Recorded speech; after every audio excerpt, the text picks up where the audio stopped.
CPM Kodakara area പ്രതിനിധി സമ്മേളനം ആരംഭിച്ചു. ജില്ലാ സെക്രട്ടറി എം വർഗീസ് ഉദ്ഘാടനം ചെയ്തു. ജില്ലാ ഏരിയ കമ്മിറ്റി അംഗങ്ങളെ കൂടാതെ സിപിഎം കൊടകര ഏരിയയിലെ 13 ലോക്കൽ കമ്മിറ്റികളിൽ നിന്നായി തെരഞ്ഞെടുത്ത 145 പ്രതിനിധികളും സമ്മേളനത്തിൽ പങ്കെടുത്തു.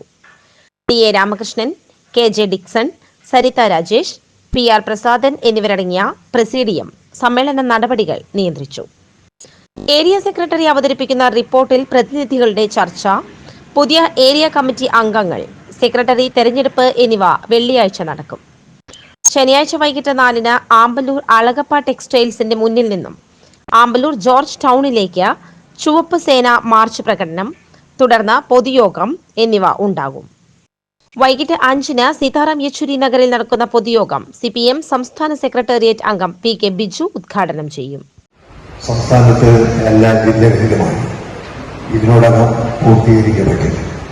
നമ്മുടെ ജില്ലയെ സംബന്ധിച്ച് ഈ ഡിസംബർ മാസം അവസാനത്തോടെ എല്ലാ ഏരിയ സമ്മേളനങ്ങളും ചേലക്കര ഉപതെരഞ്ഞെടുപ്പിന്റെ പശ്ചാത്തലത്തിൽ തെല്ലൊന്ന് സമ്മേളനങ്ങൾ തൃശൂർ ജില്ലയിൽ കൊലക്കത്തിക്കിരയായി പിടഞ്ഞു വീണു മരിച്ചവർ, ഭരണകൂടത്തിന്റെ കിങ്കരന്മാരുടെ ആക്രമണങ്ങൾക്കും മർദ്ദനങ്ങൾക്കും ഇരയായി കൊല്ലപ്പെട്ടവർ, യുദ്ധഭ്രാന്ത് പരത്തി സൈനിക നീക്കങ്ങളിലൂടെയും അധിനിവേശത്തിലൂടെയും കൊല്ലപ്പെട്ടവർ ഉൾപ്പെടെയുള്ള മുഴുവൻ പേരുടെയും വേർപാടിൽ സമ്മേളനം അനുശോചിക്കുന്നു.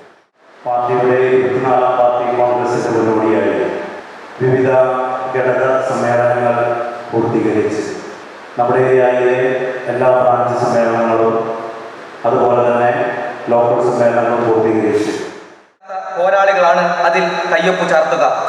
ത്യാഗസന്നദ്ധതയാണ് അതിൻ കൊടിയടയാളം. ആയുധത്തിന്റെ മൂർച്ചകൾ വിജയിച്ചത് കേവലം ജീവൻ തുടിക്കുന്ന ശരീരങ്ങളെ മാത്രമാണ്.